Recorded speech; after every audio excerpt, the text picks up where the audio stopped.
All right. Okay, this is Nathan Jones.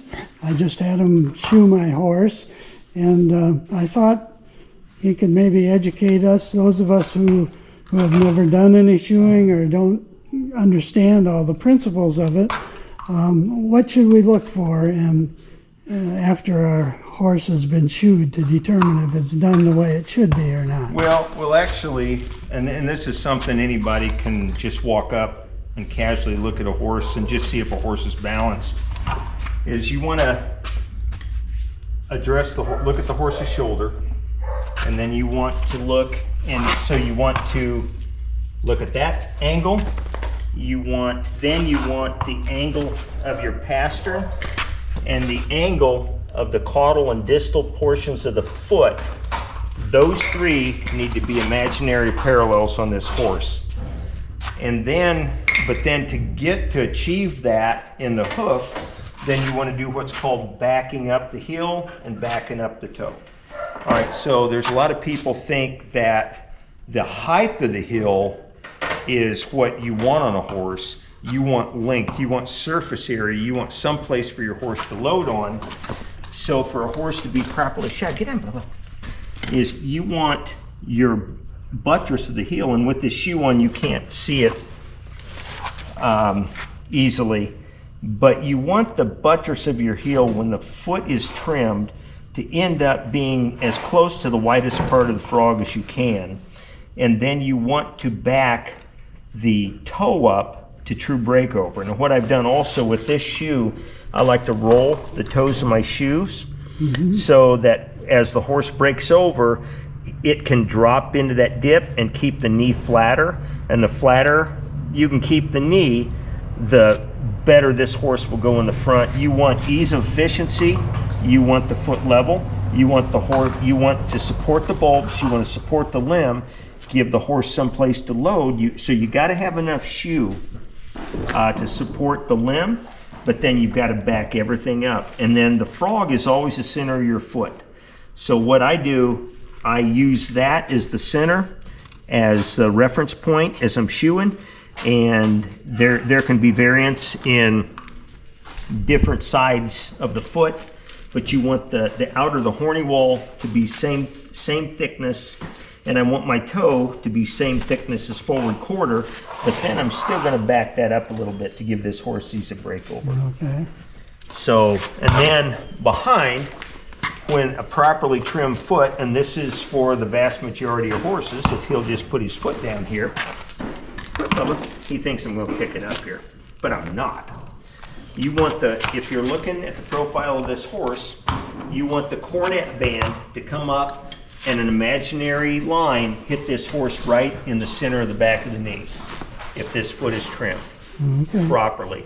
But then this one too, you want the horn, the toe, backed up again, because the back end, now we're trying to protect the hocks, so we're going to give this horse ease of breakover, and so I want everything backed up. Now this is a sliding plate, so this horse has to stop, and I want this horse to be able to get in the dirt and not torque his hocks. I want a lot of slide and slip on this horse. But again, you know, I'm going to center that shoe on my frog. I'm going to back everything up. So front and back is going to be the same principle. Foot's got to be level. I want to support the hocks. Then on these sliding plates, I'm going to give him a little more length of shoe. Okay. And just so when this horse sits down, he's got support through the limb, through the hock, and he's holding himself in the ground. And then of course this is a taper. I'm going to give the horse for this discipline, this horse boxes, and so he needs to stop, go back to the cow. He needs to be able to get his feet underneath his hind end to control that and get out. You know, when the cow moves back down the fence, this horse has to push and go after the cow, but he can't stay up on the ground. This horse has to commit and then get back to the cow. So this shoe is going to help this horse do that. And but then again, you know, I want the shoe centered on the frog. There's no gimmick, no twist in the shoe or anything like that. I want to shoe this horse to be as sound as long as possible, because this horse is doing a very physical job, and I want to help this horse do this physical job with as much ease as possible. Okay.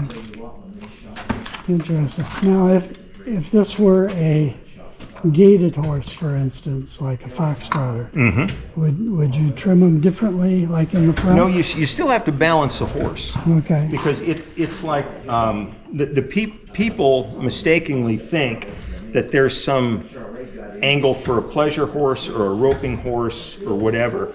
And now the gaited horses, they've got more foot, they've got more length, but you still have to support the bone column, and you're going to mechanically, you can enhance the gait by putting a toe weight, a heel weight, heels, something like that on the horse. But the horse still has to be balanced. He still has to break over. If you shoe the horse where he can't break over, he's going to fall down. And that's just kind of how it goes. Okay. And I can't, with some miraculous shoe job, I can't take a horse with my magic hands, my magic shoeing, and turn him into world champion. The horse has to have the genetics, he's got to have the conformation, he's got to have the training, he's got to have the mind for it. There's a lot of horses with great genetics, phenomenal training. He's got everything going for him, but his mind won't let him settle. And then you got to take that into consideration. But with all that said, you still have to have the horse balanced, no matter what breed, no matter what discipline. Okay. End of the day, that's what it is.